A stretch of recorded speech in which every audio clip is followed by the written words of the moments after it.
এত তাড়াতাড়ি আজকে রান্না করতে আসি না, আজকে বলছি না, মানে কোনোদিনই আসি না। 1টা পার হয়ে যায়, 1:30টা পার হয়ে যায়। আজকে অমিমনি ই করবে, মানে পরীক্ষা দিতে যাবে, এই প্র্যাকটিক্যাল পরীক্ষা। তা খাবারটা তাড়াতাড়ি লাগবে, এই জন্য আসলাম। এখানে করলা ভাজি করছি, তাই এটাও আমার অমিমনি কেটে দিল। লবণ হলুদ এখনও দিইনি, অর্ধেক ভাজা হলে এখানে লবণ হলুদ দেবো। এই পাশে ওই যে চুলা জ্বালিয়ে দিয়েছি, এই যে এখানে ডিম আর এখানে তেল গরম করতে দিয়েছি। তা ভাবছি যে 2 চুলাই দিয়ে দিয়েছি, 2 চুলাই দিই না, ভিডিও করি তো, মানে রান্নার সময় ভিডিও করি, এই জন্য দিই না। আগে দিতাম, যখন ভিডিও করতাম না তখন 2 চুলাতেই রান্না করতাম আমি। তরকারি একবারে বানিয়ে নিয়ে একবারে 2 চুলাতে রান্না করে চলে যেতাম, রান্নাটাও তাড়াতাড়ি হতো।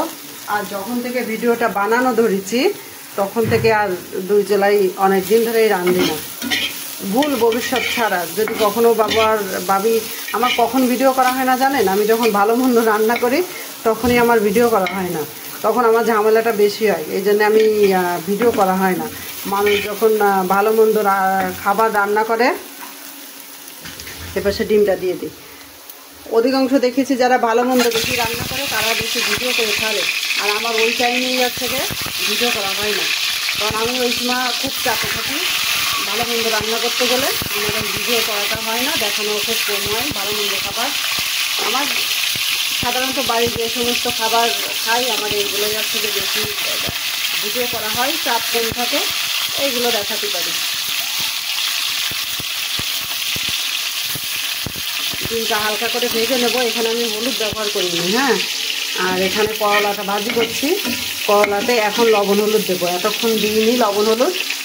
মানে আগেও বলেছি আমি এই কথাটা, লবণ হলুদ যদি আগে দিই তাহলে তিতোটা বেশি হয়, আর লবণ হলুদ মাঝামাঝি যখন অর্ধেক করলা আলু ভাজা হয়ে যাবে তখন লবণ হলুদ দিলে তিতাটা লাগে না। হ্যাঁ, আর 2 চুলায় দিয়ে দিয়েছি যে তাড়াতাড়ি হয়ে যাবে এর জন্য।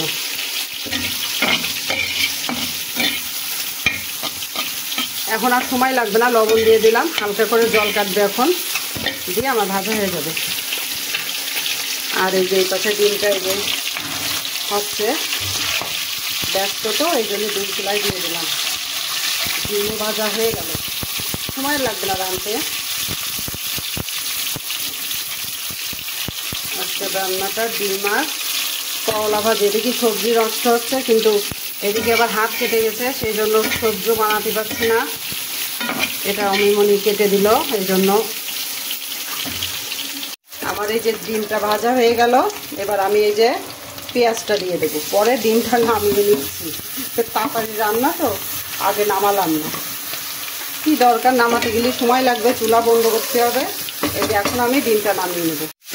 করলা এই যে ভাজা হয়ে গেল, শেষ করলা ভাজি। আর এই যে এখানে সেই পেঁয়াজটা ভাজি করে নিলাম, পেঁয়াজ ভাজিটা একটু বেশি হয়ে গেছে, এবার পেঁপেগুলো দিয়ে দিব। পেঁপে হালকা ভেজে নিয়ে তারপর ডিম দিয়ে দেবো। হাতটা কেটে গেছে, কাজ করতে এত কষ্ট হচ্ছে তা বলার না। হলুদ, লবণ আর দিব থেকে মরিচের গুঁড়া দিয়ে রান্না করবো, কি মরিচের গুঁড়া হালকা করেই দিব, কারণ মনা খাবে, এই জন্য বেশি ঝাল করবো না। মরিচ কি বলছি, হলুদ দিলাম। আর ডিম রান্না তো সবাই জানেন, ডিম রান্না দেখানোর তো কিছুই নেই। এবার ভালো করে নাড়াচাড়া করে ভেজে পরিমাণ মতো জল দিয়ে দেবো। এবার আমি এখানে জল দিয়ে দিলাম।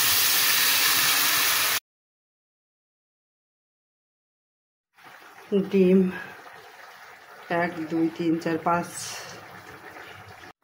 এখানে আমি এবার আমার ডিম দিয়ে দিলাম পেঁপের ভিতর, কারণ আমার পেঁপে সবজিও খাওয়া হবে, ডিমও খাওয়া হবে, হ্যাঁ, এই জন্য পেঁপে দিয়ে রান্না করা। ডিম ভাজার সময় আজকে হলুদ দিইনি, এই জন্যই সাদা সাদা লাগছে। এখানে আমি ডিম দিয়ে পেঁপে রান্না করে নিলাম।